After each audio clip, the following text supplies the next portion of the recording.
ተክለ ሃይማኖት ዛሬ ታኅሳስ 24 ቀን ለኢትዮጵያ ብርሃን ተወለዱላት። እንኳን ደስ ያላችሁ። በእውነቱ እውነተኛው እረኛችን ከክርስቶስ የሚያገናኙን እረኛ። አሁን እንግዲህ ልብ ብላችሁ ቅድም ሰምታችሁ እንደሆነ የትምህርት ርዕስ ምንድን ነው? እንደ ልቤ የሆኑ በሉ እረኞችን በሉ ምን እላለሁ አለ እልክላችኋለሁ እንደ ልቤ። ስለዚህ አይ እረኛችን ክርስቶስ ነው ተክለ ሃይማኖት አይደሉም ለሚሉት መልስ እንድትሰጡ ነው። እረኛ ልካለሁ ያለ ክርስቶስ ነው። እረኛ የሚልክ እግዚአብሔር ነው። ክርስቶስ እረኛ ነው፣ እሱ የሾማቸውም እረኞች ናቸው። ስለዚህ ተክለ ሃይማኖት ጠብቀኝ ማለት ይቻላል። ለምን? እረኛ አድርጎ የሾማቸው እሱ ስለሆነ። ተክለ ሃይማኖት ፈውሰኝ፣ ተክለ ሃይማኖት እርዳኝ፣ ተክለ ሃይማኖት ግለጥልኝ ብሎ መጸለይ ይቻላል። ዛሬ ተወለዱና 3 ቀን ሲሆናቸው እንዲህ ይገርማል እኮ እናታቸው ቅፍ ላይ ሆኑና አሃዱ አብ ቅዱስ፣ አሃዱ ወልድ ቅዱስ፣ አሃዱ ውእቱ መንፈስ ቅዱስ ብለው ቅዳሴ ቀደሱ። ከእናታቸው ማኅፀን ላይ ልጄ ያንተ ሥራ ጡት መጥባት ነው፣ ይህ የአባት ሥራ ነው ብላ ጡቱን ስታጎርሶ ደግሞ ትቶ አሃዱ አብ ቅዱስ፣ አሃዱ ወልድ ቅዱስ፣ አሃዱ ውእቱ መንፈስ ቅዱስ። አብ ተመልከቱ፣ አብ በአካል በስም በግብር ከወልድ ከመንፈስ ቅዱስ ልዩ ነው። በባሕሪ በሕልውና በፈቃድ አንድ ነው። ወልድ በስም በአካል በግብር ልዩ ነው። በሕልውና በፈቃድ በባሕሪ አንድ ነው። መንፈስ ቅዱስ በስም በአካል በግብር ልዩ ነው።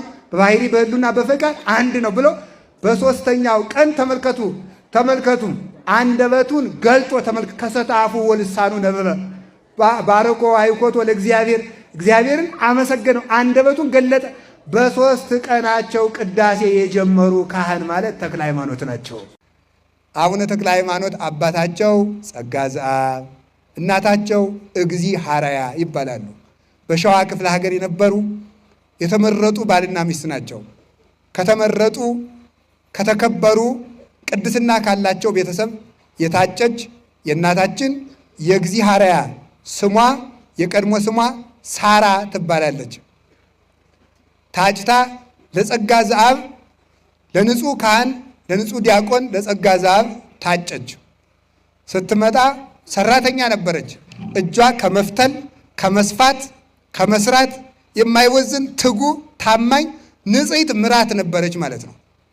ኋላ የጸጋ ዘአብ አባት አይቶ ይችንስ ሳራ ብቻ አይደል መባል ያለባት፣ ሳራ ሳይሆን መባል ያለባት እግዚ ሐረያ ጌታ የመረጣት መባል አለባት። እንዴት ያለች ትጉ ሃይማኖት ያላት ጸሎት ያላት እጇ ከስራ ከማይወዝን።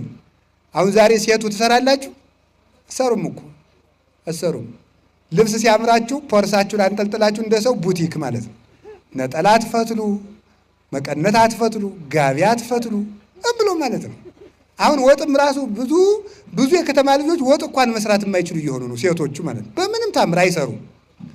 አይ ሰው ልጄ ወጥ መስራት የለባት ትምህርቷን ትማርዋ ነው እያለች ቀውላላ እያደረጋችኋቸው።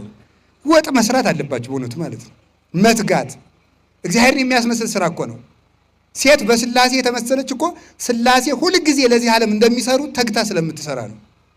ትፈትል ትሰፋ ነበረ። ስትሰራ ከዚያ ጌታ የመረጣት አላት። የወላድ እናት አባቶቻቸው ሞቱ። ጸጋ ዘአብና እግዚ ሐረያ አብረው ብቻቸውን ኖሩ።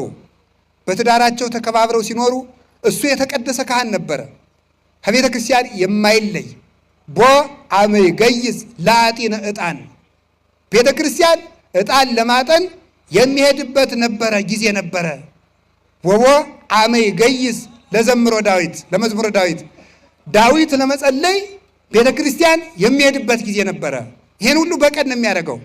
ወቦ አመይ ገይዝ ለምህሩ ሃይማኖትን ለማስተማር ወደ ቤተ ክርስቲያን የሚገሰግስበት ጊዜ ነበረ።